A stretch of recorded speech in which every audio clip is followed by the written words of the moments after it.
Sina Eda ba yan? Ba't wala silang mga damit? Binibilad nila yung sarili nila sa liwanag ng buwan?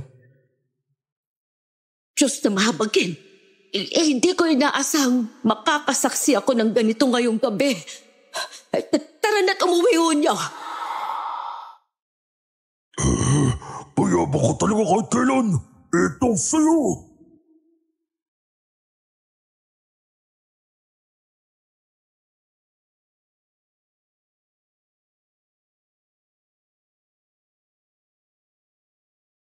Nagtataka ka rin ba kung ano ang meron sa buwan tuwing kabilugan nito? Magandang araw po sa inyo mga kayanggaw. Ang kwentong nais ko pong ibahagi sa inyo ay may kaugnayan sa buwan. Hindi ko ito personal na karanasan, kundi ng mga magulang ko po. Upang lubos po ninyong maunawaan, ikukwento ko po ito sa point of view ng tatay ko. Ako nga pala si Jada. At ito ang kwento ng aking tatay June. Bago ko simulan ng storya, huwag kalimutang mag-subscribe bilang suporta sa ating channel.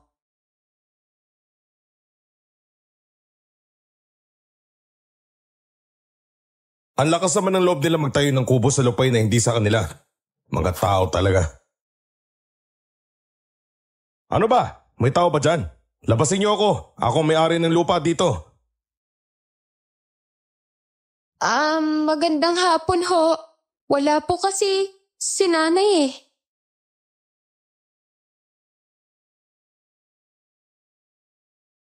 Sa kabila ng gigil na naramdaman ko ng sandaling yon, hindi kaagad ako nakasagot sa sinabi ng babae.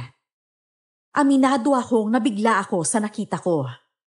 Walang may nakapagsabi sa akin kung anong klaseng mga tao ang madadatnan ko sa sarili naming lupa. Ang umabot sa akin na balita ay may nagtayo raw ng kubo roon.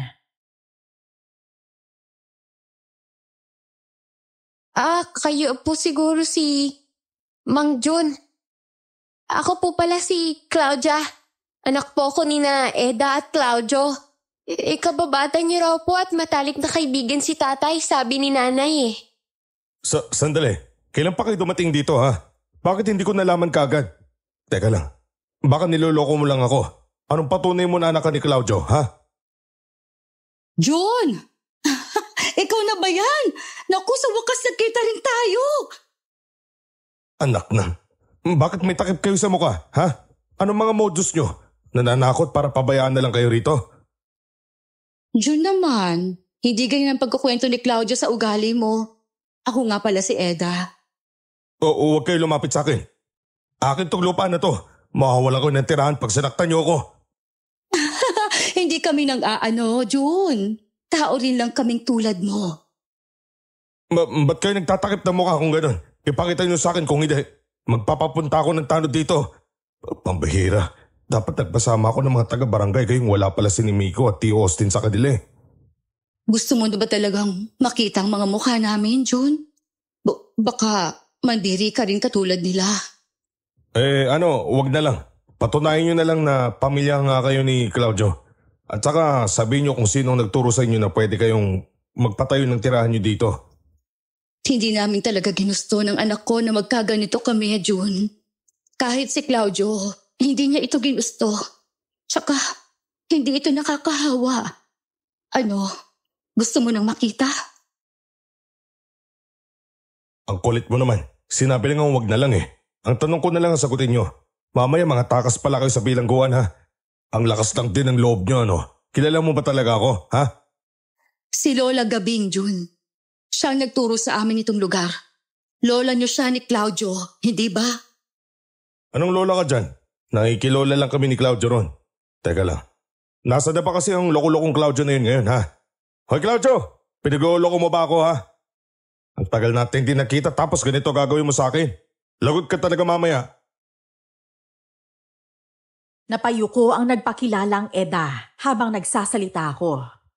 Mabilis naman siyang nilapitan ng anak at hinawakan sa balikat. Sa kabila ng mga nakatakip nilang mukha, nakikita ko sa mga mata nila ang lungkot at nagbabadyang pag-iyak.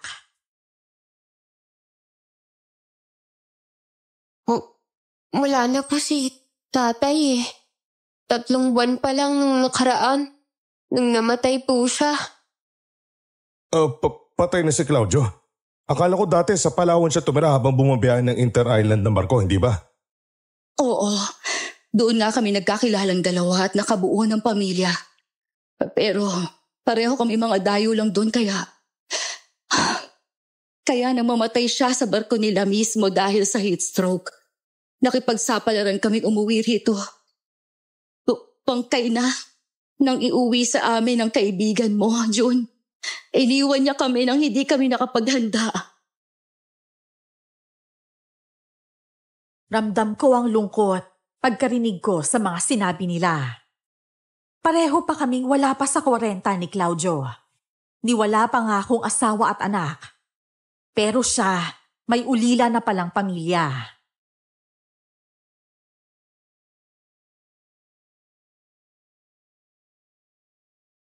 Hindi pa rin ako naniniwala sa inyo. Pero baka naman kahit papano, meron kayong patunay dyan na pamilya nga kayo ni Claudio. Mahirap na kasi magtiwala sa panahon ngayon. Naiintindihan namin, June. Hindi man lang kasi tayo nagkita kahit minsan eh. Si Claudio naman kasi, tuwing sinasabihang bumisita dito sa lugar niya, umaayaw naman. May larawan po kami ni tatay nung magtapos po ako ng elementary. Tapos nung inilibing po siya, meron din po ako. Patayin nga ako ng mga yun. Opo, kukunin ko lang po saglit. Paano pala kayo namumuhay na mag-ina rito? Masyado mataas tong lugar para tiran nyo ah. Ayos lang kami rito. May balon naman na napagkukunan namin ng tubig dyan sa may sapa. May mga nakukuha kaming pagkain sa gubat, lalo na kung wala kaming bigas. Namimili rin kayo ng mga pangangailangan nyo sa sentro? Sa kabilang barangay kami nagpupunta, June. Maliban sa mas malapit yun dito, iniiwasan kasi kami ng mga tao sa sentro. Si Lola Gabing lang ang hindi hinusgahan ng pagkatao namin dahil sa klase ng mukha na mayroon kami. Eto po oh. Ito po yung larawan namin ni tatay, Tito John. Meron din po pala na magkasama kayo. Pati po pala yun nung medyo bata pa kayo. Meron siya rito oh. Okay na nga. Aba, may ganito pa talagang kopya ng larawan namin si Claudio. Kasagsagan pa ng training namin sa C82 ah. Hindi natanggal sa wallet niya ang larawang yan, June. Dahil sabi nga niya, ikaw daw ang best friend niya simula pagkabata hanggang magtapos kayo. Siguro naman hindi na niya kinuwento yung tukol sa mga kalokohan namin ng mga panahong yun, ano? Yun tungkol sa matandang dalagang inakala niyong aswang. Kaya pinagbababato niyo ng tiyesa nang lumabas sa kubo. Doon sa may bandang sapa yung kubo noon, sabi ni Claudio. Kalokohan lang namin yun noon, pero sa tuwing binabalikan ko itong may edad na ako, alam ko naman na hindi yung maganda. Mga kalokohan at kapilyuhan naman kasi noon, hindi talaga may iwasan. Hindi naman po kasi ibig sabihin na marami kayong kalokohan noon. Habang buhay na rin po kayong magloloko. Di ba po? Tama nga yan O paano? Pahapon na pala. Iniwan ko lang yung motor at bag ko sa tapat ng bahay ng pinsan ko kaya kailangan ko na yung balikan. Baka nandun na rin sila. Sa bahay ni Mang Austin ka ba titira? Kilala mo si T. Austin? Naituro lang ni Lola Gabing ang bahay niya sa akin minsan. Bali yung asawa niya, si Tia Nieva. Yun talaga yung kamag-anak ko pero matagal na rin siyang patay Wala na kayong sariling bahay dito sa lugar, ano? Nako, matagal nang wala kaming bahay dito. Pagkatapos ko kasi mag-high school, lumipat na kami sa lugar ng mama ko. Hanggang ngayon, doon na kami nakatira lahat. Itong lupain na to na nasa pangalan pa ni Papa ang natirang ari-arian namin dito. Kung ayos lang sa'yo, dito ka magtanghalian bukas. Magluluto ako ng munggo na pula. Bukas, lalagyan ko yun ng kulitis. May nabili rin akong dilis kanina. Ito nga at dala ko pa oh. Ito na lang ang isasahog ko. Sanay ka naman siguro sa pagkaing probinsya, hindi ba? Oo, sige. Yayayain ko rin si Miko na pinsan ko para makilala niyo rin siya. Siya na lang din yung kaisa-isang pinsan kong dito nakatira. Anak siya ni Tio Austin, baka nakilala mo na rin. Asahan kita bukas ha. Gusto ko rin kasi mapag-usapan natin lalo na ang tungkol dito sa lupa. Hindi naman kami sobrang yaman ng pamilya ko pero hindi naman kami mga walang puso na basta pag-usapan natin pagbalik ko bukas. Ha? Ayos na ba yun? Oo naman. Maraming salamat at pinabigyan mo kami kahit sa ngayon lang.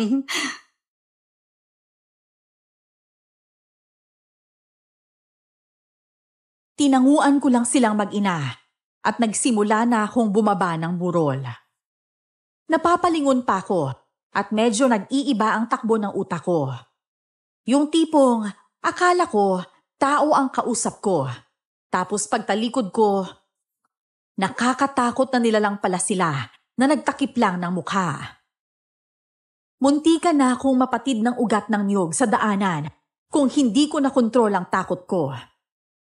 Hindi naman yun sobrang layo sa patag at sentro ang burol. Wala nga lang nakatira sa bahaging yun. Kaya kung titingnan mo ay may pagkaliblib pa rin.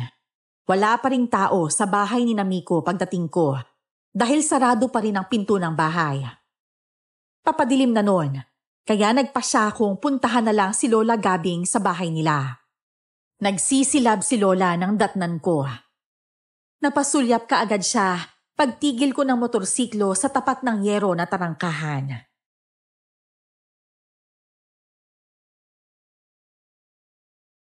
Lola Gabi, kamusta po? May katulog lang po sana. Honyo! Ikaw nga! Abay, ginulat mo naman akong bata ka! Ay, bumaba ka na nga riyan sa motorsiklo mo at mag-usap tayo! Si Lola talaga kahit kailan hindi pwedeng pagtaguan eh.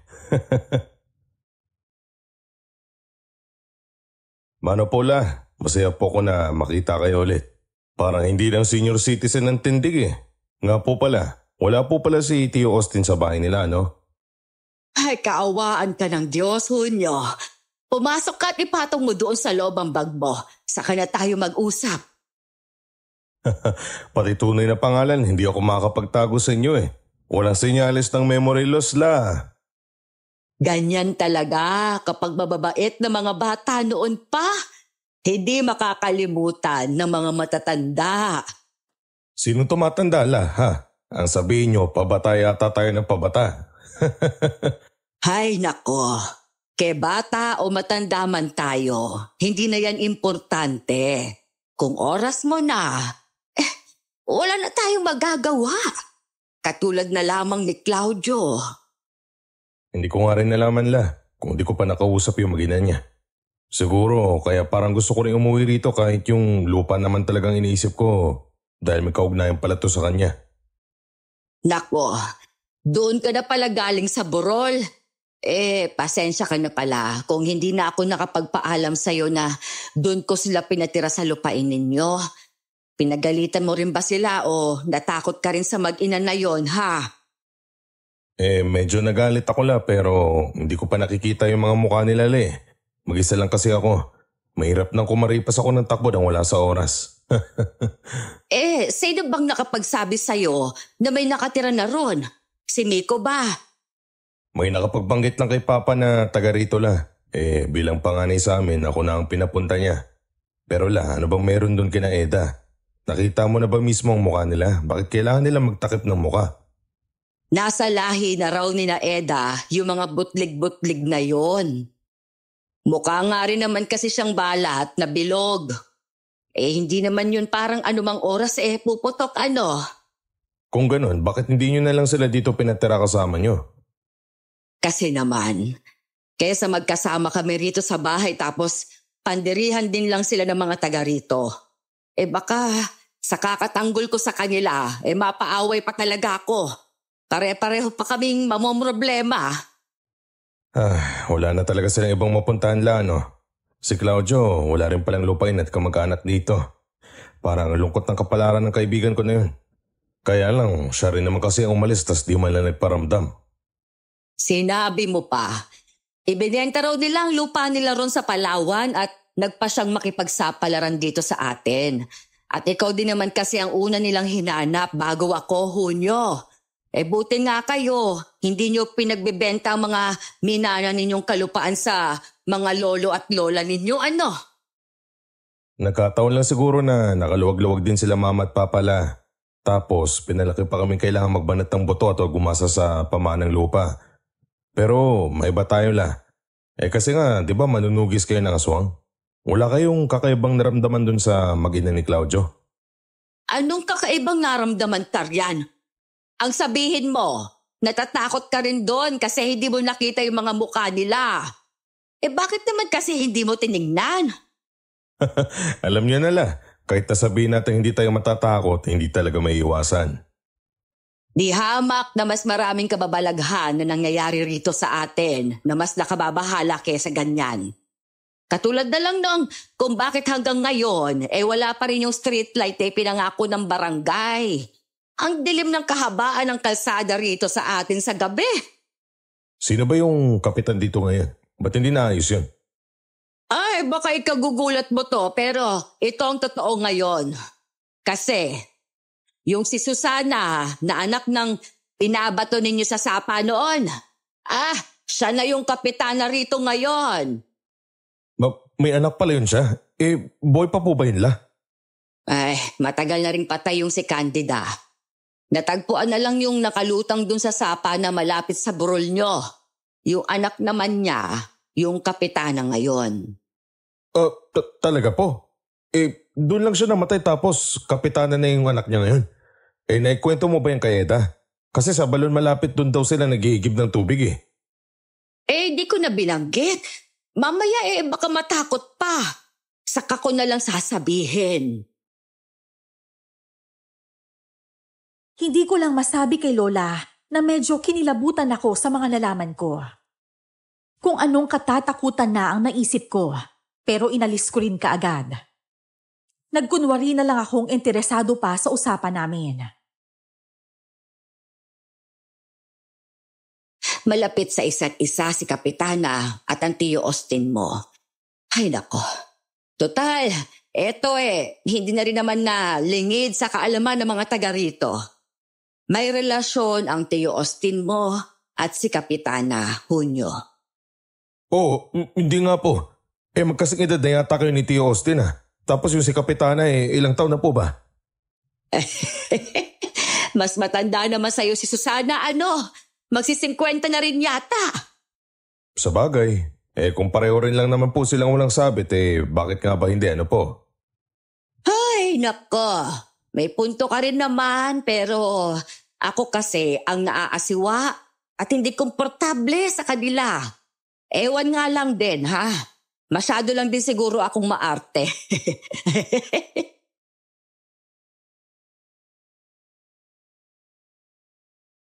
Nagulat din ako sa nabalitaan ko kay Tio. Pero hindi naman kasi kami malapit sa isa't isa. Kaya hindi rin ako ganun kaapektado sa nalalaman ko. Kahit si Nico na pinsan ko sa ama, ay hindi ko rin nga rin naman nakasama ng matagal. Kaya wala rin ako masyadong balita tungkol sa kanila. Noon ko lang din nalaman na kaya pala wala si Nico at Tio Austin sa bahay nila ay dahil sumama ang mga ito sa outing ng barangay. Sa bahay ni Lola Gabing na ako nagpalipas ng gabi. Kinaumagahan,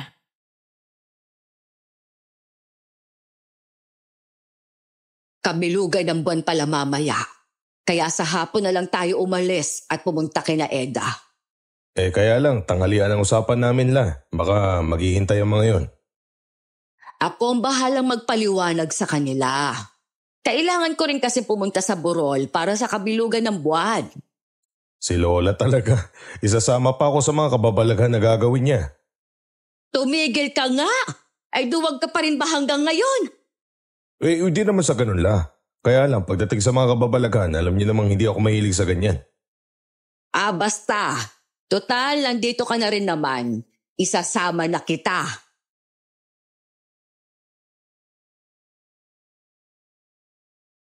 hindi naman ako nakaayaw kay Lola.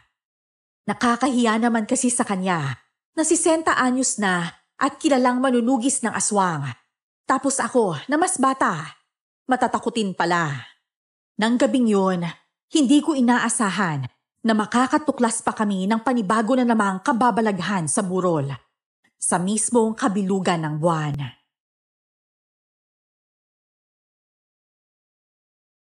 Buti na, hindi pa sumasakit mga tuhod nyo kapag umakyat sa mga burol na ganito. Sus! Kunwari ka pang bata ka. Nakalimutan mo na yatang hiker ako nung kabataan ko. Muntikan ko lang maakyat ang buntok apo. Ella, hindi kayo nalulungkot na mag-isa lang kayo namumuhay dito sa atin? Bakit ako malulungkot? Noon nga kahit may asawa na ako, umaalis pa rin ako. Ngayon pa kayang wala na akong sariling pamilyang natira. Oo nga pala, no? Sanay ka palang walang kasama kahit noon pa. Kami lang pala ni Claudio nangungulit sa'yo. Ella, may itatanong sana ako sa'yo. Tanong? Oh, ano naman yan? Matagal tayong hindi nagkita kaya ayos lang na mag-usisa ka. Naalala ko po kasing may sinabi si Claudio dati tungkol sa'yo la.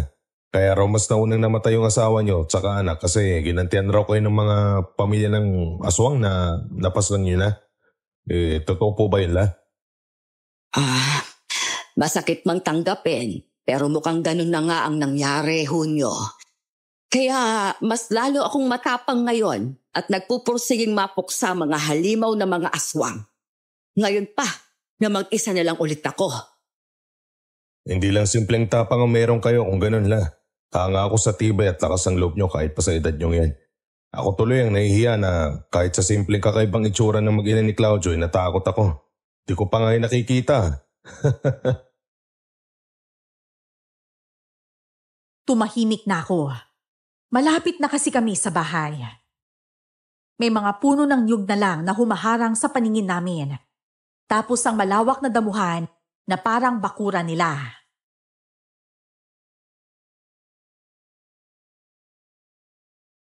La, sina Eda ba yan? Ba't wala silang mga damit? O ano ginagawa nila? Hala, matumigas sila sa damuhan. Binibilad nila yung sarili nila sa liwanag ng buwan? Huwag ka maingay. Ano ba? Diyos na mahabagin. Hindi ko inaasang makakasaksi ako ng ganito ngayong gabi. Tara na! Tara na't umuwi niyo! Nagmadali kaming bumaba ni Lola sa burol. Kinabahan na naman tuloy ako. Mapapadaan kami sa bahay ni Namiko noon na saka pa lang nagkailaw. Dadamo na ako kina Tio Austin la. Baka kadarating lang nila. O sige, pero Hunyo, huwag mo munang sabihin sa kanilang nakita natin ha. Baka magkagulo lang sa barangay oras na may nakaalam nun, maliban sa atin. Opo la, sa atin lang muna yun. Ayun pala si Miko. Insan, magandang gabi. Kamusta? Kararating lang namin kasi. Si tatay nga nasa bahay pa ni Kapitana Baka doon na yun matutulog kasi. Ayos lang yun, ano ka ba? Pareho na rin naman silang walang sabit, diba? Abay, oo naman. Hindi pwede magloko si Tia Susana. Si Kapitana pala. Public figure siya, ika nga niya. Lola Gabi, bakit nandyan lang kayo? Pasok po kayo rito. Hindi na. Tumitingin kasi ako sa kabilugan ng buwan kung may kakaiba o wala. Naglalakad-lakad kayong dalawa dahil kabilugan ng buwan ano? Para may street light lang sa daan. Tama ka nga. Bakit naman kasi hindi na ilalagay ang mga ilaw sa daan na proyekto noong nakaraang termino pa ng lumang kapitan? Banggitin mo nga kay Kapitana. Baka naman, tinatamad na kayong manugi sa mga aswang na napapadayo rito sa barangay natin. Kaya gusto nyo na lang may streetlight tayo. Abay, hindi lang naman ako makikinabang oras sa lumiwanag ang daan Isa pa, dati pang proyekto yon. Ibig sabihin, sinalo lang ng bagong kapitan ngayon, hindi ba? Oo nga naman insan, follow up na lang naman siguro ang kailangan para doon. Sus! Kung makakomento ka insan, parang taga rito ka pa rin Hindi naman sa ganon. Ang sa akin lang, total nandyan Maano bang ibigay na lang, di ba? Alam ko na. Baka balak mo na rin yung manirahan dito ulit kaysa naman pakinabangan ng ibang tawang lupain nyo, no? Wala kaming balak tumira ng permanente rito, insan. Pero kung magkakaigihan din naman dun sa gumagamit ng lupa, hindi naman kami magiging madamot ano. Ang tanong, nakita mo na ba yung mga nakatira ron? Oo, nakita na kami. Bakit? May alam ka bang problema sa kanila? Sabi mo sa akin para hindi na ako mahirapang magpasya sa desisyon ko kung sakali. Yung mga mukha kasi nila hindi pangkaraniwan. Ang inaalala lang sa barangay baka may nakahawang sakit sila o mamaya kakaibang nila lang pala at may masamang gawin sa mga tao rito. Ano ho nyo? Dito ka nilang ba matutulog o ano? Malapit na mawala ang buwan, no? May flashlight ako pero mas gusto kong makauwi na bago pa tuluyang mawala ang liwanag niyan. Bukas na tayo ulit mag-usap, pinsan. Baka pagod ka pa rin naman. Mapupuyat ka pa kung di ako matutulog. Siguradong umagahin tayo ng kwentuhan. Nagpapantok na nga rin lang ako Kasi yung outing ng barangay, the best talaga. Magpahinga ka na kung ganun. Bukas na lang ako uwi rito. Oo, insan. Sakto lang na makakapagpalinis pa ako ng bahay bukas. Bala kong kausapin yung si Claudia ba yun? Siya yung paglilinisin ko rito. Sige kung ganun, insan. Tutuloy na kami ni Lola Gabing. Bukas ang umaga na lang ulit Bumalik kami sa paglalakad sa kalsada ni Lola Gabing. Sa gitna ng maliwanag na buwan, nakarinig kami ng huni ng mga ibon. Sunod-sunod ang pagmura ni Lola dahil doon. Bakit la? Aswang po ba mga yun? Ay, hindi naman. Nagulat lang ako sa ingay nila. Nagdadasal kasi ako habang tahimik tayong naglalakad. Naku naman si Lola. Nagdadasal sa isip tapos hindi maganda lumalabas sa bibig. Ay, bakit? Hindi ba ako pwede nang gumanon, ha? Tao ako at hindi ako perpekto, apo. Tsaka, ganyan na kasi ako ngayon kapag nagugulat. Kaya, wag mo nang gawin sa akin yon, ha? Hindi ako mangangakula, ha? Minsan naman kasi sarap yung gulatin Ayos lang naman ang kaunting kalokohan. Wag lang yung parang nakasanayan ng gawin. Tapos kasalanan ko pa. Kung bakit ibang mga salitang sinasabi ko bastos pa.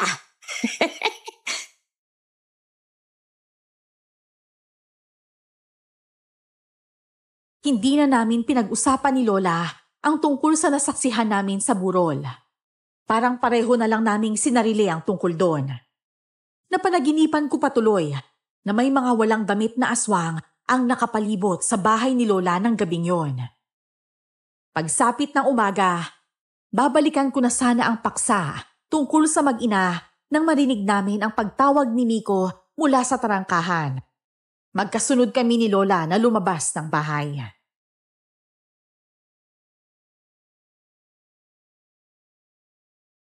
Hindi maganda umaga ngayon, Lola Gabing. Insan. Abay, bakit naman hindi? May nangyari bang nakasira sa umaga ng barangay? Gusto mo bang sa loob na ng bahay pag-usapan, Miko? Dito na lang ho. Papaalam ko lang sa inyo yung tungkol sa mga hayop na tinubuan ng parang mga butlig sa mukha. Ang sabi ng mga kabarangay natin ay parang katulad ng nung sa mag-ina sa burol. Yung parang mga butlig sa muka at braso nila. Abay, bakit naman magkakaroon ng mga ganoon ng mga hayop dito sa atin? Tumawag na sila ng veterinaryo para patignan yon. Magpapatawag ng pulong sa kapitana oras na may resulta na sa nangyari. Sabihin mo kamo kay Kapitana, nakakausapin ko ang mag-ina tungkol dito. Ipaaalam ko rin kamo sa kanya kung ano man ang mapag-uusapan natin. Sasamahan ko na kayo la. Ngayon na ba kayo pupunta? Oo, ngayon na. Abay, akong malilintikan dito sa atin oras na. Ay, wag naman sana. Kung may malaman kayo, huwag yun na sanang itago o pagtakpan la, ha? Abay, syempre naman hindi. Mas mahalaga sa akin ang kapakanan ng nakararami kesa iilan kung sakali man. Sasamahan ko rin muna si Lola Gabing dun sa mag-ina, insan. Alam mo na, lupa namin yung tinatayuan ng bahay nila. Oo, insan. Dapat mo nga rin kausapin ang mag-ina na yan. Sayang lang, napaka-wrong timing naman ng uwi mo, no? Problema pagkatapos ang isa pang problema. Walang problemang hindi nasosolusyonan. Basta't hinaharap ng maayos. Umagang-umaga ay sasakit yata ang ulo ko.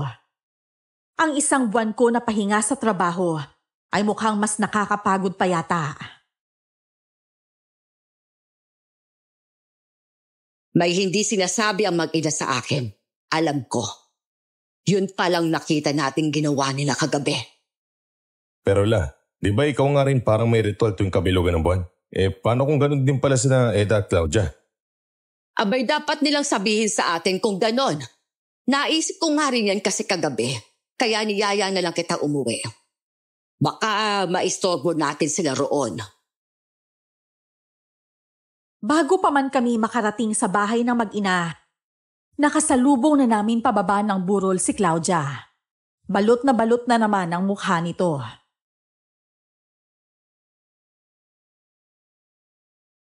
Oh, Claudia, saan ang punta mo, ha? Nagmamadali ka yata. Lola Gabing, inutusan pa ako ni nanay na pumunta po sa inyo eh. Bakit? Anong kailangan niya? Yung tungkol po sa mga nangyari sa mga hayop. May kinalaman ba kayo sa nangyari na yun, ha, Claudia? Si nanay na po magpapaliwanag sa inyo. Tara na po sa bahay. Aba, nandito rin pala kayo, Gabi. Oy, John, pamangkin. Ikaw pala. Nabalitaan ko nga na nandito ka pero hindi pa tayo nakikita. Paano ba yan? Sunod-sunod mo na problema to ngayon, ha? Abay, bakit problema ni Jun na kaagad? Hindi pa naman nalaban kung anong punot dulo nito, Austin. Maliwanag pa sa sikat ng buwan kagabi kung sino ang may dala ng sakit na ito dito sa baryo, Gabi. Oy, tigil-tigilan mo yung panghuhusga mo, Austin, ha? Hindi pa nga nalilinaw ang lahat. May salarin ka na kaagad. Oo nga naman, Tio. Dumating na ba yung veterinaryo na susuri sa mga hayop? Oo nga naman, nakalimutan ko. Hindi pa pala nasusuri yung mga hayop. Hay nako, alibasa, ibang laman ng utak mo. Bakit nga ba hindi na lang kayong nagbakasyon ng matagal-tagal ni ano mo, ha? Nako, Gabi. Huwag mo kong idamay kung nilalamig ka tuwing gabi. Makapal ang kumot ko sa bahay, hoy. Tsaka, imported pa yon. Ay nako, bumalik ka na lang doon sa barangay at kami na ni Jun ang maghahatid ng gusto ninyong balita. Yan ang hindi ko yata masasang-ayunan, Gabi. Tignan mo naman kung sino yung mga paparating na naglalakad sa kalsada. Oh. Ba't maraming tanod? Tio Austin, ano ibig sabihin yan? Kailangan umalis na mag-inang yan dito sa barangay natin sa ayaw nila at gusto. Tigilan nyo nga yung kalokohan ninyo, Ostino. Ako ang tumanggap sa kanila rito kaya ako lang ang may karapatang magpaalis sa kanila. Kung di lang naman talaga nakiusap si Kapitana, hindi kami susugod dito. Kung matino nga ba naman yung kapitana mo at babae rin naman siya, saada, siya na lang kasi ang umakyat dito. At nang makita rin niya ang sitwasyon ng dalawa, wala man lang ba siyang habag sa kapwa niya babae? Tio, mawalang galang na. Pero hindi pa ako pa mas may karapatan na magpalaya sa kanila sa lupain ko. Ang pangit naman po tignan na nahusgahan nyo na kaagad yung mag-ina. Sinabi na kasing utos na kapitana to. Ba't ba ang titigas ng ulo nyo, ha? Nasa katwiran naman po kasi ang sinasabi namin, Tio. Bigyan nyo rin ho ng pagkakataon makapagpaliwanag yung dalawa kung may alam sila sa nangyari o wala. Hindi yung... Oras na pinilit paalisin ang mag-ina. Pati ako'y makakalaban nyo, Ostino, ha? Gusto mo, balikan kong ginunting ko sa bahay? Sandali na. Huwag ka naman ganyan, Gabi. Ikaw lang din naman kasi magiging kawawa kung sakali. Tio, pwede ba? Ako na nakikiusap. Kami nang bahala kina Eda. Kung may kasalanan nga sila, kami mismo ang magdadala sa kanila sa barangay. O paalisin namin sila kaagad. Kain naman na. O siya. Kayo na bahala sa mga yun. Siguraduhin nyo lang, ha? Naku, imbes na iiyak mo riyan, patunayan nyo na lang, ha? Umalis na nga kayo. Yung mga ugali nyo, masahol pa sa may ketong. Naku, Gabi, mag-ingat-ingat kayo ni June. Baka nga ketong ang sakit ng mga yan, lagot kayo. Tara na, hayaan na muna natin silang maghawaan dyan.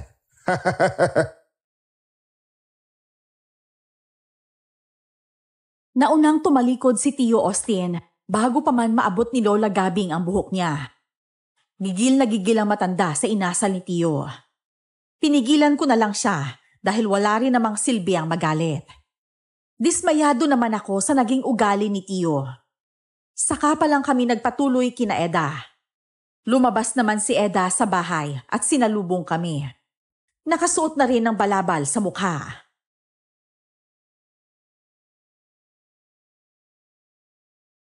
Lola Gabing, mabuti ho at pumunta kayo. Pati na ikaw, June.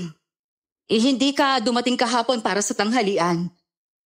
Ako ang dahilan kung bakit hindi siya nakapunta, Eda. Sinabihan ko kasi siyang sa pahapon o gabi na pumunta para maliwanag ang buwan.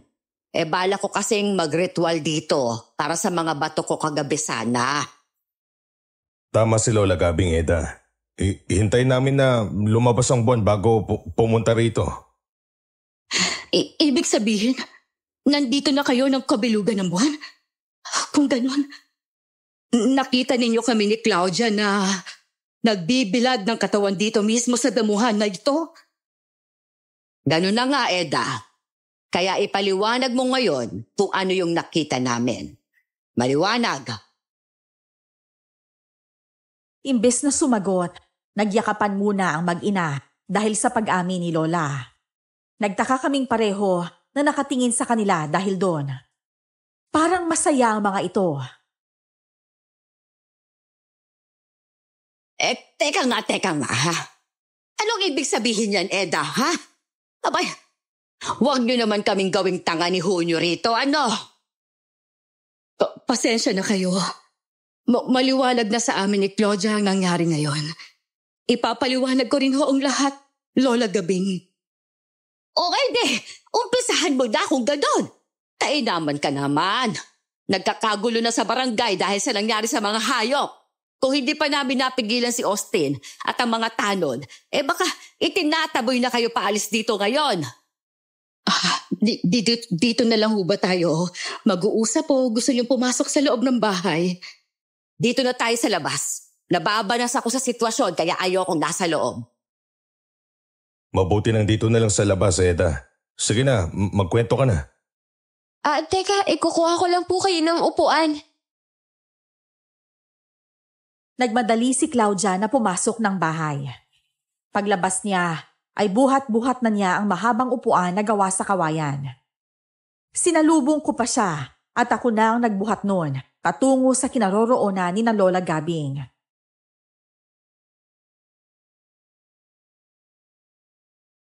Kayo na ni Lola Gabing ang umupo, Eda. Tatayo na lang ako. Sinasabi mo ba na parte ng ritual pa lang ginawa ninyong pagbibilad ng katawan tuwing kabilugan ng buwan, ha? Ganon nga raw ho ang sabi ng albularyong nilapitan ko. Nakakatulong daw na malinis ang kaloob-looban namin kapag nabibilad kami sa buwan. Malaki raw kasi ang posibilidad na isinumpa kaming mag-ina. Kaya ganito ang naging itsura namin. Pero, bakit pati mga hayop ay naging katulad ninyo na ganyan ang mga muka? Alam nga namang isinumpa rin sila. Ang sabi kasi sa amin, wala dapat makakita sa ginawa namin, Lola. Kasi oras na may makakita at umepekto ang enerhiya mula sa buwan, sa halip na gumaling kami, pupunta sa mga hayop ang sumpa. Sabay na, lagot na pala.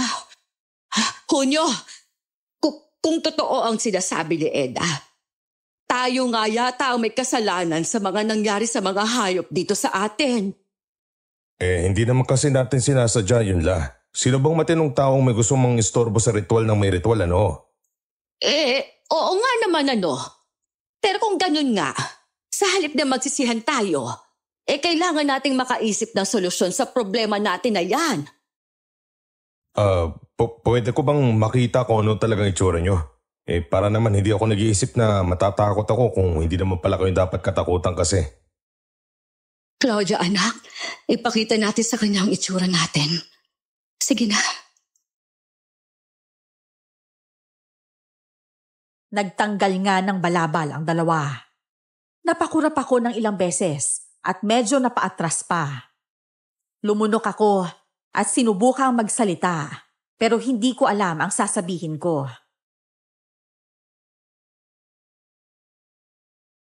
Taga saan ba yung albularyong sinasabi mo, Eda? Kailangan natin siyang puntahan para malaman ang dapat nating gawin. Iyong batang albularyo na si Elmo, Lola Gabing. Sa kanya kami lumapit. Abay, pagkakataon nga naman. Sa dami ng pwedeng malapitan na albularyo ang apo ni Estong pa yung napuntahan ninyo. Malayong kamag-anak raw ho kasi siya ni Claudio, La. Ayos na ako. Pwede niyo akong takpan yung mukha niyo. Oh, ano ho nyo? Natakot ka ba o nandire? Anong balak mo? Pupunta natin yung albularyo, La, para wag nang masundan tong nangyari na to. Para kay Claudio, tutulungan ko kayo. Mabuti naman kung ganon. Pumunta muna tayo sa barangay bago kay Elmo. Dapat nilang malaman na albularyo pala ang kailangan sa problema at hindi veterinaryo. Teka lang ho, Lola Gabing. Baka mamaya hindi sila maniwala at lalo lang magalit sa atin. Mas mabuti siguro na tayo-tayo na lang ang lulutas sa problema. Tama po si nanay. Lalo lang po magiging magulo pag nalaman po nila. Tapos hindi pa naman po nalulutos ang problema. Di hayaan na muna natin sila sa gusto nilang isipin. Total, tumawag din naman sila ng veterinaryo. Pero kailangan na natin lumakad, La. Siya. Ako nang bahala magsabi ng dahilan sa barangay. Tara, hunyo!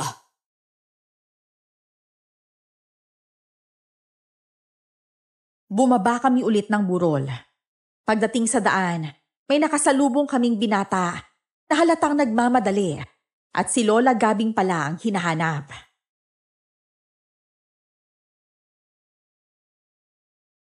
La Gabing, galing na po ako sa bahay niyo pero wala kayo ron.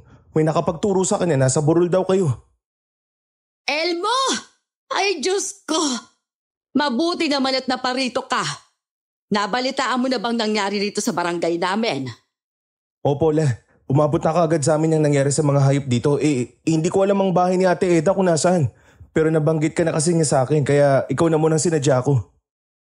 At teka sadali, ito pala si June, abay-ari ng lupa na kinatitirikan ng bahay ng mag-ina. Kamusta po, Kuya Jun? Sigurado kong albularyo ka. Parang mas matanda pa ako sa'yo nang dihama ka. Baka kaya pumalpak yung ritual mo sa mag-ina kasi. Huwag mo nang ituloy yung sasabihin mo, Hunyo. Nakakahiya kay Elmo. Oo nga at bata pa siya pero pinili siya ng kanyang apo Mauro para humalili sa kanya. Wala kang masyadong alam sa pagiging albularyo niya kaya huwag mo siyang basta-basta nalang huhusgahan, ha? Ayos lang po yun, La. Kuya Jun, sanay na ako namin na maliit o hindi pa naniniwalaan ang kakayahan ko. Hindi pa naman kasi tapos ang ritual para kina Ate Eda. Tapos naistorbo pa kaya yung epekto ay nasa mga hayop. La, nandyan si Miko. Baka pwede tayo magpatulong sa kanya. Ano bang dapat gawin para matapos ang ritual, Elmo? Sa bahay ni Lola Gabing na natin pag-usapan. At saka hindi na pwedeng may makaalam pa. At dito pa talaga kayo sa daan nagkukuro-kuro, ano? Yan na ba ang solusyon niyo sa problema? Teka, ikaw yung... Kamusta ho? Hanggang dito pa naman sa barangay namin nagkakalat ka ng peking kaalaman mo? Kung ang pagkakalat ko ay gamot, hindi ako titigil na gumala para lalong lumaganap ang epekto ng ginagawa ko. Sa bahay na kami, Miko. Maiwan ka na namin. O ikaw, Insan.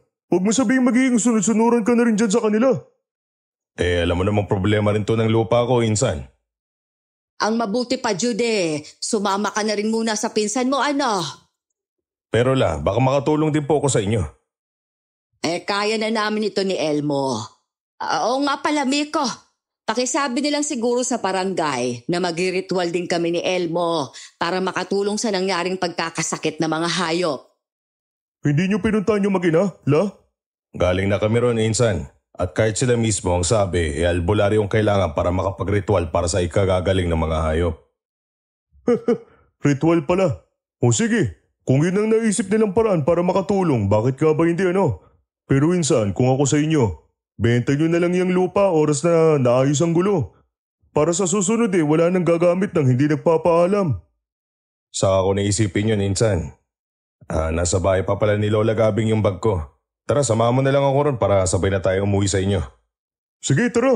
Punta tayo kay na Kapitana pagkatapos. Ipapakilala na rin kita sa kanya. Pangalan mo lang ang alam niya eh.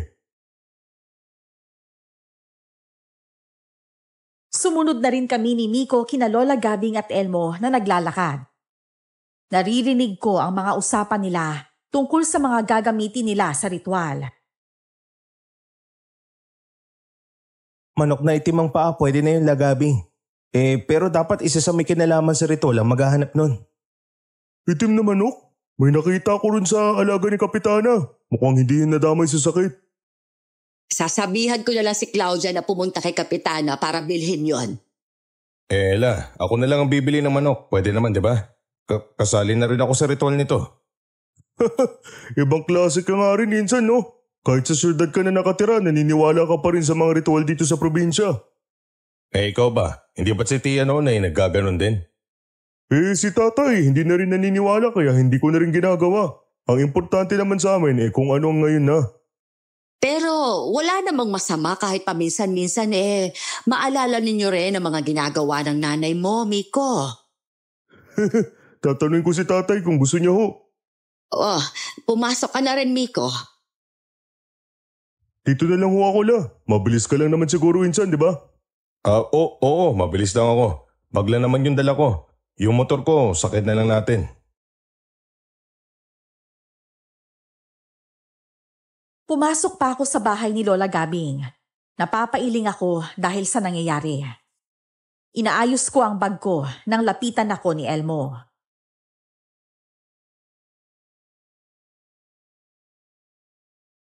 Kuya John, kung hindi niyo po mamasamain, may bibigay sana ako sa inyo. Ibibigay? Ano naman? Eto, proteksyon pa sa masasamang espiritu, lalo na sa mga aswang. Kwintas sa may palawit na maliit na bote. Bakit ba? Uso rin bang aswang ngayon? Doon sa banda namin, merong mga gumagala. Yung kadalasan pang binibiktima mga dayo. Hindi naman ako basta ng dayo rito kung iisipin. Pero salamat dito dito ba sa lugar na to, walang mga aswang? Hindi sila uubra rito dahil akong makakalaban nila. Pero nararamdaman ko sila. Wag mo sanang mamasamain pero sina Eda at Claudia pa talaga hindi mga aswang? Kasi kung ang mga tao gumagamit ng mga proteksyon, malamang sila rin, di ba? Kaya nga mas mabuting handa ka rin at alerto habang nandito ka, Hunyo. Hindi nga rin naman natin sigurado ang pwedeng mangyari. Kaya, heto, ipadadala ko sa iyo itong punyal. Maliit lang ito, kaya hindi halatang may patalim kang dala. May baon akong maliit na balisong dito sa bag ko. Mabuti naman kung ganon. Ito na lang pala. Lana at pulbong bawang na may asin. Kailangan ko po ba talaga yan? Oo naman. Dahil mahirap na. Kapag ganito may kakaibang nangyayari, hindi malayong magkagulo rito. Naku naman, hindi ko inaasahan na magulo na pala rito ngayon. Dati pa namang nagkakaganito rito la. Aaminin ko sa inyo ni Elmo na simula nang dumating ang mag-ina rito, medyo naging mabigat na ulit ang pakiramdam ko sa barangay natin. Ang totoo niyan, Lola Gabing, ramdam ko rin ang bigat na sinasabi mo pagdating ko rito. Sa tingin ko, hindi lang to basta-basta malulutas sa pamamagitan ng ritual. Anong ibig mo sabihin, Elmo? Posible magkagulo rito? Maging positibo na lang tayo, Elmo. Kung pwedeng maiwasan natin ang gulo, iwasan na lang natin, ano? Ayokong pumatay ulit ng halimaw, lalo na kung ano, la? Gano'n ba kaseryoso itong nangyayari ngayon kasi? Basta. Mag-ritual na lang muna tayo. Huwag mo na gaanong isipin muna yung ibang problema. Ano ba naman yan, June? Hindi ka pa patapos dyan? Paparting na si tatay, Uuwi na yata galing kina Kapitana. Sumabay na tayo sa kanya. Nakalimutan ko na si Miko. Sige po, la. Salamat dito sa mga pabaon mo. Habang nandito pa naman ako pupunta pa rin ako sa inyo. At saka gusto ko rin na maayos ang problema ni na Eda para maayos din ang tungkol sa lupa. Huwag kang mag-alala. At ako mismong sasadya sa'yo oras na may kailangan ako sa'yo. Sinukbit ko ang bag ko sa balikat at lumabas ng bahay habang hawak ang susi ng motorsiklo. Pwede mo namang iwan lang yan dyan, insan. May bakod naman tong bahay ni Lola Gabing. Yung sa bahay kasi, wala eh. Hindi mo pa naman sasakyan yan, di ba? Oo nga pala. At saka wala rin masisilungan to dun sa inyo. Lola Gabing, iwan ko na lang muna yung motorsiklo ko rito ha. Ganun ba? Kung ipasok mo na lang muna yan dito sa loob para mas tago. Po, sigurado Kayla? Bakit naman hindi? Mamaya magdamag akong wala rito kaya walang titigin dyan. Insan, sandali lang ulit ha. Ipapasok ko na lang talaga to sa loob ng bahay. Bilisan mo na kasi. Tay, hintayin niyo kami ni John. Bakit naman? Saan ba punta nyo? Siyempre, sa bahay natin. Doon na si John habang nandito siya. Yung motor lang niya yung iwan niya rito kay Lola Gabing. Abay, wag na siya Rod. Pambihirang bata ka. Nakakahiya ang bahay natin sa pinsan mo. Nako, John. Pasensya ka na. Hindi nag-iisip tong pinsan mo. Wala ka kasing matulugan sa bahay dahil maliban sa hindi pa nalinis mas mabuting dito ko na lang kay Gabing. Marunong naman ako maglinis, Tio. Tsaka hindi naman ako maselan sa tirahan. Narinig mo yun, Tay? Ayos lang sa kanya. Kayo to maselan eh. Tatamaan ka sa akin, bata ka. Pagpasensya mo na itong pinsan mo, Jun. Hindi talaga kasi presentable ang bahay namin para patirahin ka namin doon. Ikaw pa itong mas matik sa kay Jun, Tay eh. Ikaw kasi wala kang pakialam. Wala pang hiya. Ako. Sus, ang sabihin niyo, nahawa na kayo ng pagiging metakulosa ni Kapitana. Bakit? May masama ba? Pakaramdam ko naman kasi na buhay ulit ang nanay mo dahil sa kanya. Kaya naman, Jun, iho, tumito ka na lang sa Lola Gabing mo, ha? Sige po, Tio Austin, dito na lang ako. Hindi na talaga ako mananalo sa'yo kahit kailan, Tay ah. Kainis ka naman eh. O sige, insan, uwi na lang ako. Pupunta-punta na lang kita rito kung sakali. Sige, tara na't babalik pa ako sa bahay ni Kapitana. Pagkatapos at tanghalian pa raw darating ang veterinaryo eh. Oo nga pala, mangunguha tayo ng palaka mamayang gabi ha. Jun, sama kang manguha ng palaka mamaya? Ha? Hindi kaya may mga sakit din yung mga yun katulad ng mga sayop na inaalagaan? Oo nga pala, Tay no. Baka mamaya hindi rin maganda sa atin yung pagkain ng mga palaka dahil may sakit din. Di piliin natin yung walang butlik-butlik. Basta, aalis tayo mamayang gabi.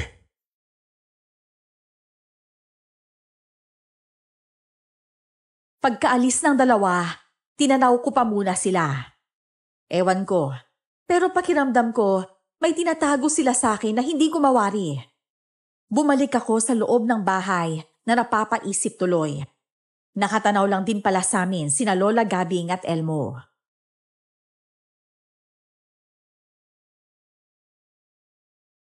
Nag-iba na talaga ang mag-ama na yan simula nang madikit kay Susana. Lagi na lang si Susana ang iniintindi nila. Kaya kahit bahay nila pinababayaan na lang. Hindi na nahiya. Kaano-ano niyo po ba sila la? Kabarangay ko lang naman sila. Pero itong si June kapatid ng tatay niya, yung yumaong asawa ni Austin. Kaya tiyuhin at pinsang buo niya yung binata. Hindi naman kayo madalas magkasama, ano po? Hindi. Yung huling uwi ko rito, buhay pa si Tia. Nung namatay siya, hindi si tatay lang naman ang nakapunta sa lamay at libing. Gaano mo po sila kakilala kung ganun, kuya? Teka nga lang, Elmo.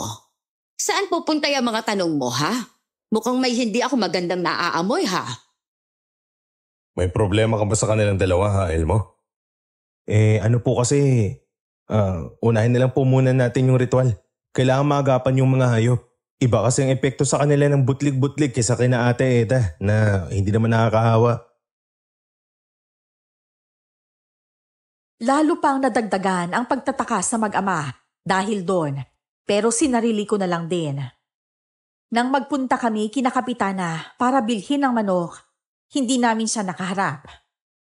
Napuyat daw, sabi ng kasambahay, kaya ayaw magpagising. Problemado rin dahil wala pa ang veterinaryo. Pagkatapos mabuo ang ilang kakailanganin sa ritual, dinala namin yon sa burol. Hinintay naming magpakita ang buwan ng gabing yon bago isagawa ang seremonya. Sa bahagi kung saan namin nakitang humiga ang mag-ina ng gabing yon, doon paikot na itinusok ang 7 kandila. Naglagay ng 7 itlog sa pagitan ng mga yon. at ang nakataling manok ay nakapwesto sa pinakagitna. Sinindihan ng mga kandila at tila sumasayaw habang nagsasalita ng Latin si Elmo. May pulang tela rin pala na nakatali sa ulo nito. Gusto nilang sumabay kayo sa akin sa pagsasayaw. Ha? Sasayaw kami? Sino may sabi? Yung mga tutulong sa atin para mapagaling ang mga hayop at sina Ate Eda at Claudia. Mga kakaibang nilalang sa ilalim ng lupa na handang lumaban sa pumataw ng sumpa. Teka lang, hindi ko maintindihan. Itong alay ay para ron sa kung sinong nagbigay ng butlig-butlig dun sa mga hayop, di ba? Oo, June, Apo. Pero yun kasi ay epekto naman ng presensya natin habang nagre-ritual pala sina Eda. Sinumpa pala kayo at hindi lang basta dahil sa lahi kung bakit nakaganyan kayo. Sino naman ang may gawa niyan? Alam niyo ba? Isinumpa ako ng unang babaeng minahal ni Claudio noon. Nabuntis kasi ako. Kaya ako ang pinakasalan niya. Kahit mahal din niya, si Nida. Kaya sige na po kuya, pagbigyan niyo na sila. Malaking bagay po ang gagawin niyo para maging katanggap-tanggap sa kanilang ritual. Pero siguraduhin niyo walang mangyayari sa akin masama ha. Hindi ganun kakinis ang balat ko pero ayoko rin magkabutlik to. Sumayaw ka na kasing bata ka. Oh, tingnan mo ako. Nag-umpisang umindak si Lola Gabing. Sumunod na rin sina Edna at Claudia rito. Nagsimula na rin ulit sa pagsasayaw si Elmo. Ako na lang ang natitirang hindi kumikilos. Nagpalingalinga pa ako sa paligid. Hindi ko alam kung namamalikmata lang ako, pero parang may nakita akong tila pares na mga mapupulang mata mula sa dilim. Noon naman tumabi si Elmo sa akin habang patuloy sa ginagawa. Sige na kuya, sumayaw ka na po. Huwag niyo lang pong pansinin yung mga nakikita niyo sa paligid. Nakikita mo rin sila? Oo naman, kanina ko pa sila nararamdaman, kaya nga pinasayaw ko kayo. Ibig sabihin, hindi totoo yung... Kasama na po yun. Kailangan lang talaga ng mas maraming positibong puwersa galing sa ating mga tao para mas mangibabaw ang kagustuhan natin sa kanila. Ganun ba? Basta walang masamang mangyayari ha? Maniwala kayo na magiging epektibo ang ritual. Tanggapin niyo ang aming alay. Alisin ang sumpa. Lipulin ang masasama. Tanggapin niyo ang aming alay. Tulungan niyo ako maalis ang sumpa sa mag-inang to. Wala silang kasalanan kung sila ang pinili ng lalaking may paninindigan lamang. Alisin ang sumpa. Lipunin ang masasama.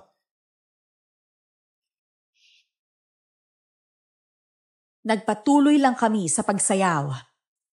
Hanggang sa matakpan daw ang buwan sa katatapusin ng pag-aalay. Kailangan naming bantayan ang mga kandila na huwag mamatay. Hindi naman nga mahangin ng gabing yon, nang bigla na lang umihip ng malakas. Kailangang hindi mamatay ang mga kandila hanggang sa kauli-huli ang patak ng dugo ng alay. Ano ba naman yan? Tsaka pa humangin oh. Sadyang may nagtatangkang guluhin ang ritual. Pero hindi natin sila papayagan. 2 kandila ang bantayan mo, Claudia, anak. Nay, nakatingin po yata sa atin sa paligid eh. Baka hindi tanggapin ang alay natin. Huwag mong sabihin yan, Claudia.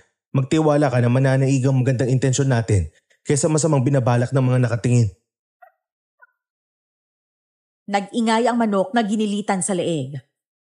Umagos ang dugo nito mula sa sugat. Pumatak yun sa lupa at tinanggalan ng damo.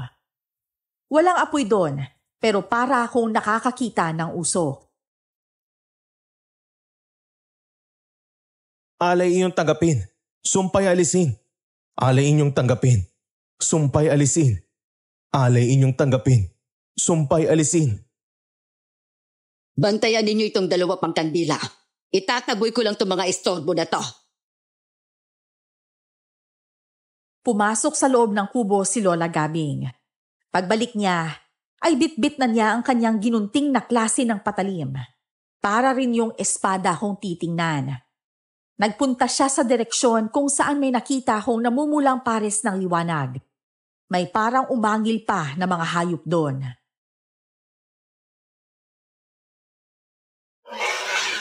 Ginugulo nilang ritual.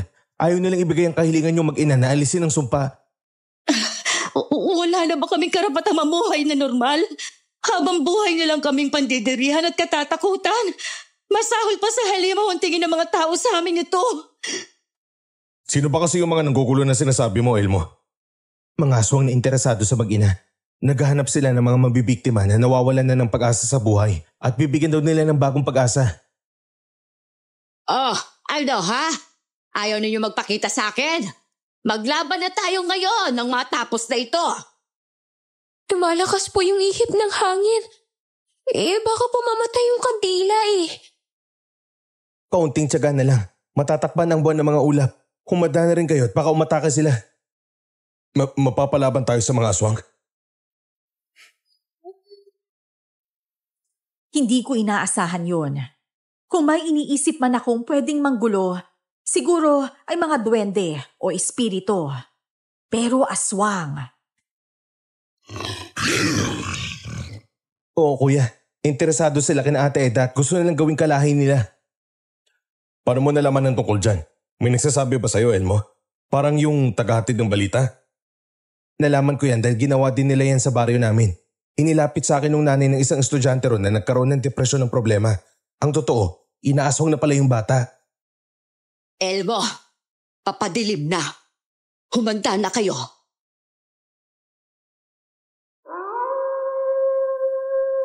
Lalong lumakas ang pag-angil ng tila mga hayop. Ilang saglit pa ay maririnig na ang galit na pagkilos ni Lola Gabing. Tinapos na rin ni Elmo ang ritual.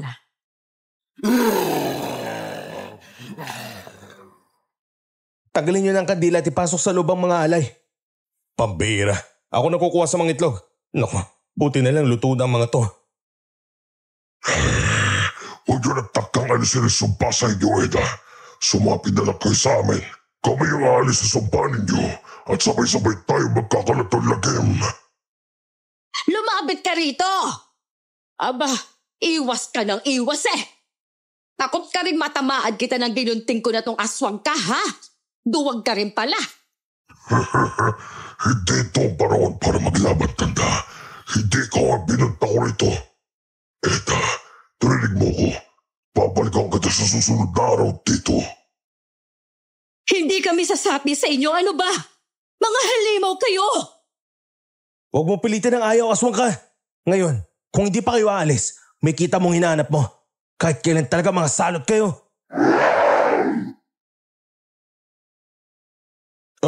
Paano na yun? Hindi naman epektibo ang ritual dahil may nakakita na naman sa atin. Hindi ko alam. Pero wag naman sana. Hindi na rin naman kasi kabilugan ng buwan ngayon, kundi noong isang gabi pa. Oo nga naman. Diyos ko, sana umepekto yun.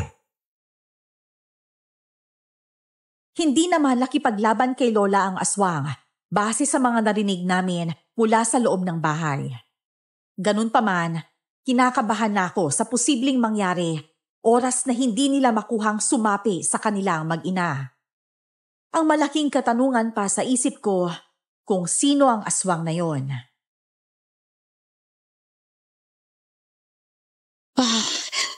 Pesteng aswang na yon. Parang pinaglaro lang ako ng patintero Babalik sila, Tsakula. Hindi basta-basta titigil ang mga yon hanggat hindi nakukuha ang gusto. Sila? Ibig sabihin marami silang mga aswang? Oo kuya, marami sila pero hindi lahat ay gusto magkaroon ng grupo. Ayaw din naman kasi nila ng gugulo dahil gusto na nila ng tahimik na buhay. Sino naman tong mga gusto magkaroon ng grupo na to? Para kasi ang dating sa akin kilala nyo na sila. Oras na siguro para malaman mo ang totoo, Hunyo. Hindi ko na pwedeng itago sa'yo ang totoo. Kahit na masaktan ka pa. Kinakabahan naman ako sa inyo, Le. Ano ba kasi yan? Talaga bang wala kang ideya, kuya? Ideya saan? Teka lang ha. Parang lulundag na yung puso ko sa dibdib ko. Ayoko rin tong tinatakbo ng utak ko Hindi ka ba nagtataka kung bakit hindi ka magawang patuloy ng tiyuhin mo sa bahay niya? Wala ka bang napupuna kahit anong kakaiba, ha, Jun? Sandali lang po, La. Hindi na yata pati tuhod ko. Diyos ko, nakatakta bang mangyari ang mga to?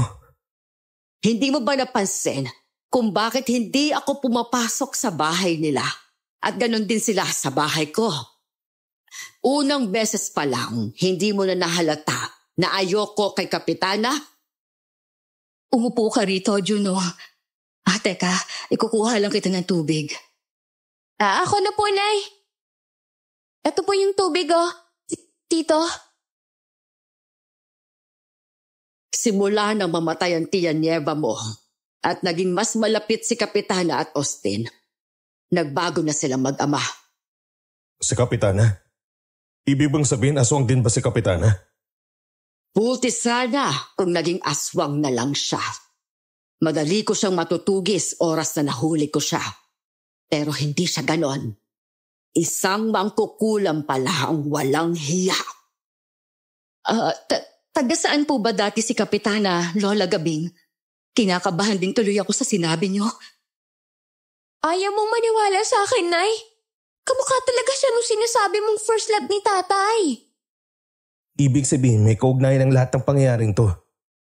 Teka, linawin lang natin Kung ganon, si Kapitana na isang mangkukulam, ginawa niyang aswang sina Tio Austin at Biko, tama po bala? Oo, tama ka, Jun. Nakumpirma yan ni Elmo kanina. Hindi tayo hinarap ni Kapitana, hindi ba? Ayoko pa sana maniwala kahit may kakaibang aura akong naramdaman sa kanila. Kasi, kabarangay ko sila at hindi ko naman sila nahuli sa akto. Tapos kanina, yung aswang na yon. Si Tio Austin yun la? Oo, at kasama niyang anak niyang nagmamatsyag sa ginagawa natin dito. At yung Kapitana rito ay posibleng ina na mangkukulam na kumulam sa amin. Teka lang sandali. Lola Gabing, di ba sabi niyo nung namatay na sa sapa si Candida, anak niya si Kapitana? Hindi kaya galit din yun kay Claudio? Yang si Kapitana ay pinalaki raw sa Palawan, sabi pa ng lolo ko. Kung ganon, may kaugnayan ng mga mangkukulam sa isa't isa. Kaya kahit nandito na sina Eda, ay may nanggugulo pa rin sa kanila. Sila na may mga itim na kapangyarihan din ang nagkakampihan dito. Diyos ko, hindi ko alam kung bakit ayaw numuwi ni Claudio rito noon. Baka dahil nandito nga pala talaga yung mangkukulam at nakilala lang din niya sa Palawan. Baka dahil magkakamag-anak lang din pala yung mga mangkukulam. Magulo ang sitwasyon noon. Hindi ko aakalain na sa kabila ng pagiging moderno sa syudad, may parte pa rin ang probinsya na may mga ganong ganap. Ang malala pa, wala sa hinagap ko na mararanasan ko yon sa muling pagbalik ko sa lugar. Ngayong napagtagpi-tagpi na natin ang lahat at nagiging mas malinaw na, iisa lang ang kailangan nating gawin. Tugisin ang mga walang hiya. Humanda sila sa akin. Ate Eda, Claudia, mukhang wala rin balak makapag-ayos ang mangkukulam sa inyo. Kaya mas mabuti pang labanan nyo na lang sila. Paano po namin siya lalabanan? Kailangan di ba namin siyang patayin? Di babalik natin yun sa kanya. At kung sakaling magkaharap kayo at mananakit siya, kailangan nating tapusin din siya kung ganun. Anak na, hindi pa pwede magkasundo-sundo na lang at wala ng away. Masyadong mayabang ang mga masasama para lang sumuko at makipagkasundo, iho. Kaya ikaw, mag-ingat ka rin sa mag-ama, lalo na kay Austin. Buwisit sila dahil maayos ang buhay ninyo kumpara sa kanila. Naku la, imbis na mabuwisit, kung humingi na lang sila ng tulong sa akin, mabuti pa. Kahit hindi pa nga sila humingi ng tulong, bala ko na talagang sa susunod na balik ko rito. Magdadala ako ng pwede nilang kabuhayan Nang gabing yon, napagkasunduan naming daanan muna sa mahinahong usapan sina Tio Austin at si Kapitana. Kahit na may iba na pala silang nasasaktan sa lugar ni Elmo, bibigyan pa rin namin sila ng pagkakataon na itama ang mga maling gawain nila. Isinama namin sina Eda at Claudia pagbaba sa burol noon.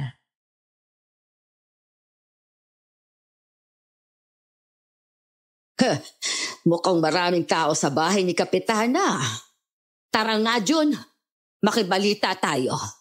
Baka may resulta na sa ginawang pagsusuri ng mga veterinaryo sa mga hayop. Sana nga gumaling ng mga hayop sa mga sakit nila. Hindi naman namin ginusto na maipasa sa kanilang sumpa sa amin eh. Hindi ko nga rin naman hinangad na masira ang ritual nyo dahil lang sa nasaksihan ko ang ginagawa nyo noon. Kaya sana pagbigyan din naman tayo ng mga kakaibang nilalang na gumawa nun. Heto ang susi ko sa tarangkahan at sa bahay ko. Pumasok lang kayo at babalik din naman kami kaagad ni Hunyo, ha Eda?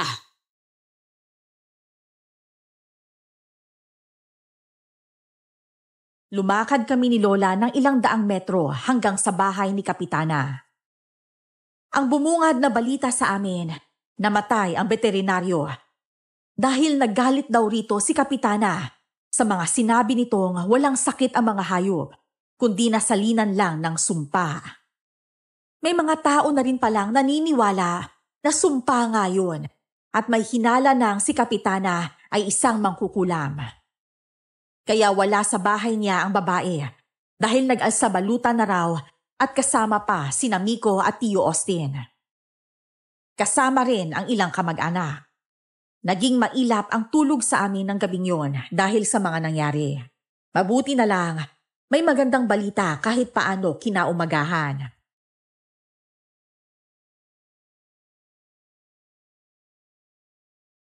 Gumaling na yung mga hayop na nagkabutlig-butlig sa katawan. Maraming salamat sa tulong ninyong tatlo.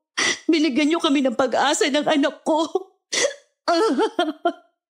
Mamumuhay kayo ng normal ni Claudia. Ate Eda, pangako yan. Oo nga pala, uwi po muna ako lagabing. Pero babalik naman ako mamayang tanghali. Dito pa rin ako sa gabi at malakas ang pakiramdam ko na susugurin nila kayo rito. Hindi po muna kami babalik sa kubo. Claudia, pag bumalik kayo ron, mas madali lang para sa mga aswang na puntahan kayo. Pero hindi rin basta-basta babalik at magpapakita rito ang mga yon dahil maraming kapitbahay. Mas mabuti pa nga siguro na doon kayo sa inyo, malayo sa mga tao. Kailangan ba talagang patayin sina Tio Austin at Miko, ha? Baka naman si Kapitan na lang ang dapat na managot sa lahat ng to. Eh di, titignan natin. Kung hindi rin lang naman sila mananakit sa atin, hindi ko rin naman sila sasaktan. Pero imposible na walang masaktan sa ganito, Hunyo. Naintindihan ko la. Sa dami na pwede maging aswang, bakit sila pa? Hihintayin ka na lang namin na bumalik para sabay-sabay na tayong bumalik sa burol, Elmo. Sige po la. Pero kung sakaling mahuli ako o hindi ako makarating, maging handa pa rin kayo ha. At saka tutulong pa rin ako sa laban nyo kahit hindi tayo magkasama. Anong hindi makakarating, Elmo? May posibilidad bang hindi kami makabalik? Posibleng puntahan siya namang kukulam sa kanila. O may gawin ng babaeng yun kay Elmo na hindi natin alam. Di magsama-sama na lang tayo kung ganun. O di ba, may motorsiklo ka rin naman, Elmo. Magangkas ka ng isa at dalawa sa akin. Doon na muna kami kung nasan ka habang di pa tapos ang problema na to. Sigurado kayo nasasama kayo sa akin? Nay, pumayag na po tayong sumama. Natatakot po talaga ako kapag tayo-tayo lang eh. Sama-sama kami nang umuwi si Elmo ng umagang yon. At dahil may sasakyan naman, mabilis lang ang naging biyahe at nakabalik din naman kami kaagad. Dumiretso kami sa plaza ni Lola para makibalita. Muntikan pa akong makahanap ng away dahil sa isang babaeng sinabihan ako na madamot ang pamilya ko kina Tio Austin. Kaya kay Kapitana na lang daw dumikit ang mga ito.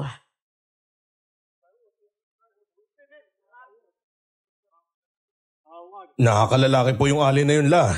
Hindi ko nga maalala kung sino siya. Hayaan mo na yon. Ang mahalaga, nakapagpigil ka sa kanya. Ang sarap tapalan ng sampaling bibig eh. Kamag-anak ba namin siya?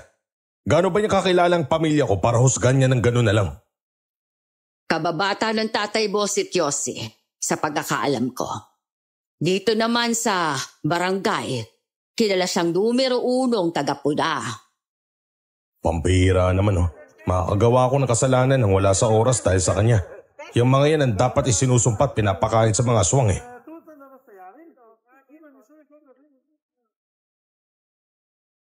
Hindi na naalis ang inis ko hanggang sa makabalik na kami sa burol. Ang nasa isip ko noon, kung pwede lang naiwan na si Lola. Babalik na lang ako sa syudad. Pero hindi ko naman ugaling iniiwan ang problema na parte ako nang hindi nasusolusyonan o naayos man lang. Kaya nagpigil pa rin ako. Hanggang sa kinagabihan, dumating nga ang mag-amang aswang. Mula sa malamlam na liwanag ng kalangitan, ay naaaninag namin sila sa labas.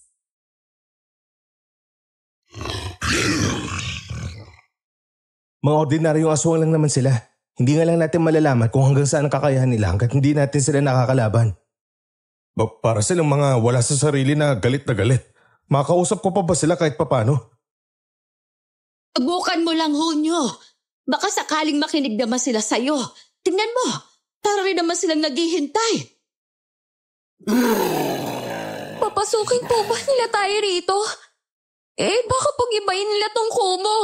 Paano na po yan? Huwag kang matakot, anak. Magsaboy ka lang ng asin dyan.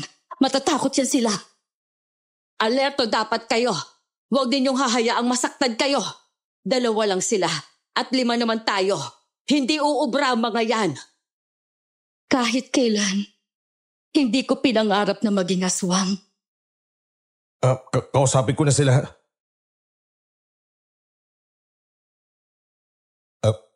Tio Austin, Miko, ang mabuti pa, umalis na lang kayo. Hindi sasapi sa inyo sina Eda at Claudia. Hindi kami alis hanggat hindi namin sila kasama. Sila na lang ang pag-asa namin para lumakas pa. Hindi nyo kailangan maging masama para mabuhay, Tio. Pagbalik ko rito sa susunod, hanap buhay ang dadalhin ko para sa inyo ni Miko. Alam mo yung kariton na may bike na nagtitinda ng mga fishball? O yung naglalako ng chicharon, mani, tsaka balot? Pwede nyo maging kabuhayan ni Miko yun. Ulol, paglalakuin mo kami kung ganun. Ano akala mo sa amin, ha? Hirap na sa buhay. Ambat! Ano ang tingin ninyo sa anak ninyo, ha, Austin? Hindi nga ba't halos si Kapitana na bumubuhay sa inyo? Hindi yun na kami mababago pa. Eto na kami. Kahit ikamatay namin, si Susana lang ang pakikinggan namin at hindi kayo. Tara na anak, sugurin na natin sila. Pasensya ka na, Hunyo. Kailangan natin silang labanan para mabuhay tayo. Wala na tayong magagawa kung ganun. Okay ka lang, Claudio. Huwag kayo makalala ng nanay mo. Oras na sumama kayo sa amin, mawawala ang sugpa sa inyo. Hindi na baling ganito kami. Kaysa maging aswang kami at magiging tunay na masama sa mga tao. Pwede naman kayo mabuhay ng hindi kumakain ng dugo at patay na hayop, Eda. Kaya lang, alam mo ba na mas nakakapagpalakas at matagal na nakakagutom kapag gano'n ang kinakain?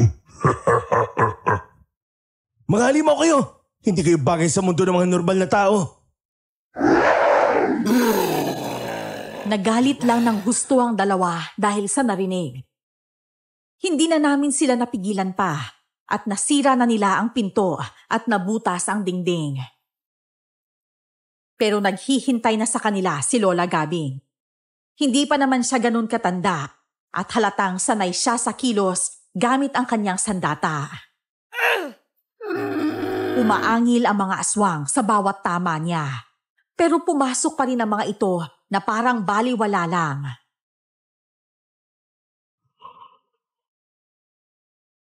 Mapilit talaga kayo.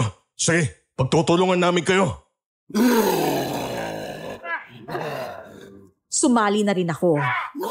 Kami ni Miko ang nagkaharap. Hinataw ko siya ng sibat, pero nahuli niya kaagad at naitulak ako. Pero naman meron kayo insan. Pero kami, malakas na at matatalo namin kayo. Hindi lang pera meron kami, Miko. Mapagmahal at may pag-aalala sa isa't isa rin na magkapamilya. Hindi rin kami mga tamad na tumutunga nga lang o naghihintay ng bigyan ng iba. Payaba ko talaga kahit kailan. Etong sa'yo. Dinamba ako ni Miko sa anyong aswang niya. Suntok at kalmot ang natamo ko sa kanya. Hindi naman ako sanay sa labanan. Kaya ang nagawa ko lang nung una ay isangga ang braso ko. Nasasaktan na ako, pero sinikap ko siyang labanan nang akala niya ay nagpapaubaya na lang ako. Sinipa ko siya ng ubod ng lakas. Nang matumba, ay saka ko siya kinubabawan at pinagsusuntok. Pero sadyang malakas siya, kaya tumilapon ako sa sulok. Sumisigaw na sina Eda at Claudia noon. Aray, ang hapdi ng mga sugat ko. Diyos ko, paano kami makaligtas sa mga to? Lumaban ka, Jun. Huwag ka magpapatalo sa kanila. Ikaw na Austin ka. Ang ganit mo talaga. Matanda ka na, Gabriela. Hindi ka na kasing galing noon. Walang kapaguran si Lola. Kahit natutumba at nasusugatan, patuloy siya sa paggamit ng hawak niyang ginunting at naghanap ng pagkakataon na maitarak yun sa katawan ng aswang. Humanga ako ng husto sa kanya. Kaya naisip ko, hindi man niya ako maging kasing galing, siguro naman ay may lakas din naman ako. At nang akma na akong dakmainimi ko, sinipa ko rin siya. Napaatras naman siya, pero saglit lang. Nagpalitan na kami ng suntok.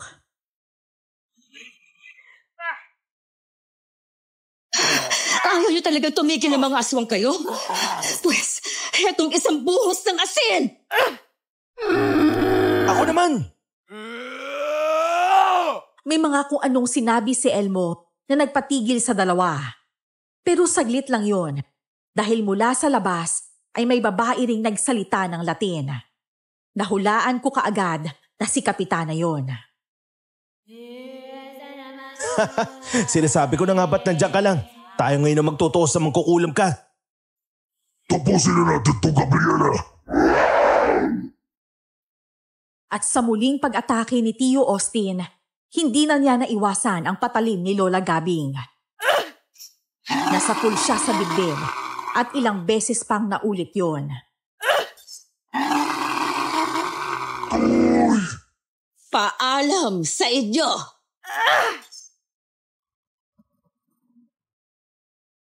Hindi ko alam kung anong meron sa patalim na yon.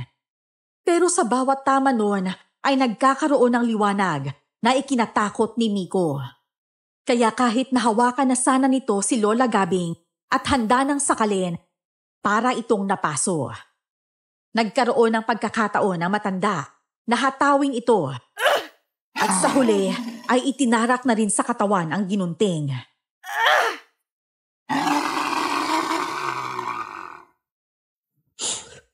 Miko, Tio Austin. At ikaw mangkukulam ka, bawiin mo ang sumpa. Ano? Yung buhok na magkukulam! Pinuluputan si Elmo! Gumawa kayo ng apoy, bilis! Apoy daw! Yung sulo sa kusina, anak. May gas pa yon. Sindihan mo! Akin na yan. Tara sa labas, ho nyo. Ang pangit mo pala mangkukulam ka. Kasi pangit ang pinagagawa mo ang itsura mo. Matakot ka rito sa apoy. Lalapit na sana ako, pero biglang hindi kami makakilos ni Lola Gabing. Pero gumanti ng salitang Latin si Elmo, kaya nakagalaw na ulit kami. Ako ang dapat na gumawa nito. Akin na yan. June. Hinablot ni Eda ang sulo sa kamay ko at mabilis siyang kumilos. Pinagtulungan nila ni Claudia ang mangkukulam. Nabitawan nito si Elmo at sinilaban ng mga ito ang buhok. Napasigaw ito ng gusto at nagpaikot-ikot sa bakuran. Tuluyan na itong nagliyab at natumba. Nangamoy sinod na buhok at kakaibang klase ng baho ang paligid. Nakakakonsensya ang pangyayari na yon para sa akin sa totoo lang. Pero para sa mga biktima ng kasamaan nila, siguro ay nararapat lang din yon.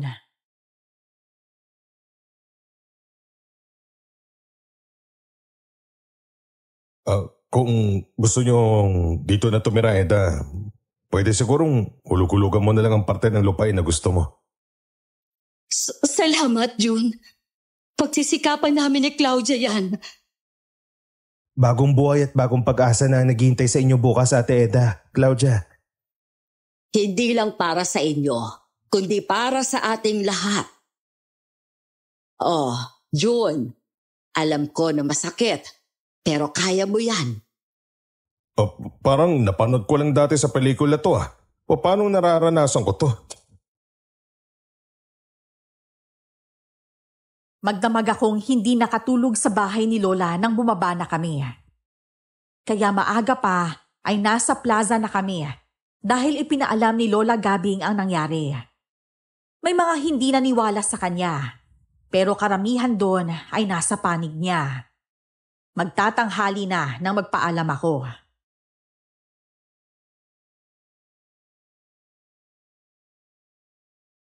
Kayo nang bahala rito la. Ipapaalam ko kay Papa ang nangyari. Titignan ko kung may sasama ko siya rito. Bumalik ka na lang kapag ayos ka na. Huwag madaliin ang sarili mo ha, sa paghilom sa mga nasaksihan mo, Hunyo. Lola Gabing! Tingnan niyo po kami ni Claudia! Salamat talaga sa inyo. Habang buhay namin itong maaalala. Lola Gabing, pag kailangan po ng tulong ng barangay, sabihan niyo po kami ha. Makakaasa kayo riyan. Pero malaya na kayong makaparuot pa rito, kaya pwede na kayong bumisita sa barangay hall anumang oras. Tanungin ninyo si Konsehala Wilma sa pwede ninyong maitulong doon.